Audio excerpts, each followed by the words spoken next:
All right, a lot going on, a lot to discuss. So joining me now is Deputy Special Envoy to the Middle East, Morgan Ortagus. Morgan, it's great to see you. Thanks for being with us. Let me understand, or help me please understand, what's going on with Iran. President Trump says we sort of, kind of, might have terms. Help me understand. Well, listen, President Trump was very clear in his first administration and now in his second that Iran was never going to obtain a nuclear weapon. And if you know President Trump, if you've been listening to him for these past 10 years that he's been in public life, he always wants to resolve things peacefully if he can. That's his first instinct. But we all know that you only get peace through strength. That's the model of Ronald Reagan, and that's certainly the model of President Trump. So in his second week in office, he signed the National Security Memorandum to put maximum pressure back on the Iranian regime, and he put them on notice. So we've been in that max pressure campaign. In fact, we even had new sanctions today against people who were facilitating funds to Hezbollah.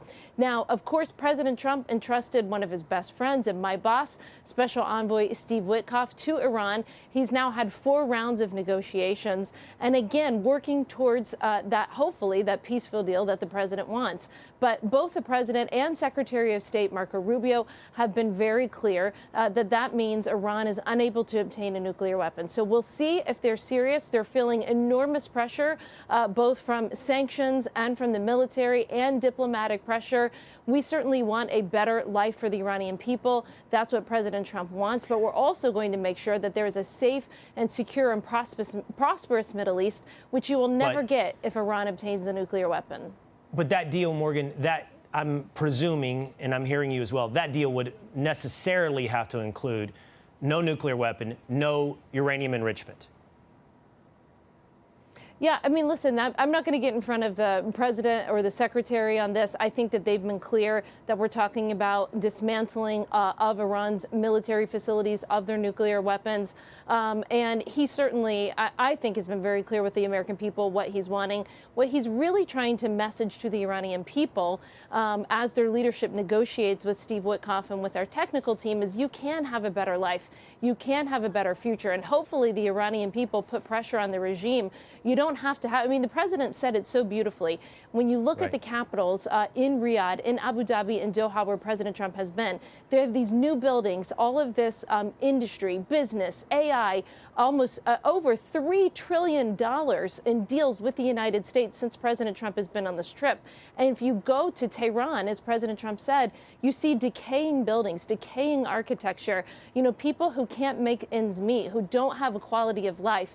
And so the future for Iran doesn't have to be that way. It doesn't have to be drowned the way it is right now. And so President Trump is extending the hand of diplomacy. Hopefully, the Iranian regime takes him up on this offer, because there certainly is the credible threat of force behind the president's statements. Well, it's an interesting argument. It's an interesting case that's being made by the administration towards various powers in the Middle East and being received warmly by states like Saudi Arabia and UAE, that there is a possible brighter future.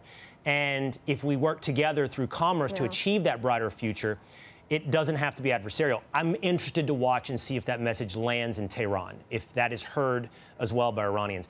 What happened today, in your mind, Morgan, when it comes to Ukraine and Russia? Was this a step forward or a step back? Vladimir Putin did not go to Turkey, but Zelensky was there, ready apparently to meet with Putin. Well, let's just remember that Donald Trump, Steve Witkoff, Secretary Rubio, the whole team are trying to end a war that for 3 years, President Biden, his team, the Europeans, no one was able to end. And in fact, as President Trump has said many times, the war did not and would not have started on his watch. And then the war went on for 3 years. So we're just over 100 days in President Trump's second term. We're working to end the war. Remember that this is the worst war on European soil since World War II. So everybody has to remember, Donald Trump was handed, garbage bins on fire from the Biden administration. We had wars in the Middle East, wars in Europe, and we have had to work feverishly as a new administration to try and bring peace to all of these places. It's certainly not going to be easy. You've got a lot of tough actors in the region. But I think, I saw this in the first Trump administration when I was lucky enough to be his spokesperson at the State Department. What normally happens is that people criticize Trump, they doubt him. They say it's chaotic. They say all these tough things. And then he ends up getting the deal of all deals that nobody else could get. And I think that we will get there. It's going to take time, but I have faith and confidence in his leadership.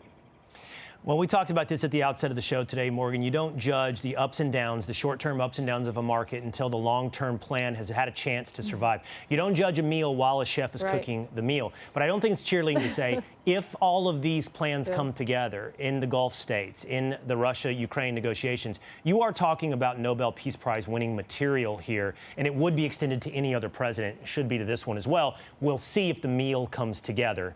We won't judge it in the short term. Morgan Ortagus, thanks so much for being with us. Hey, it's Will Cain. Click here to subscribe to the Fox News channel on YouTube. It's the best way to get our latest interviews and highlights. And click to subscribe to the Will Cain podcast for full episodes right now.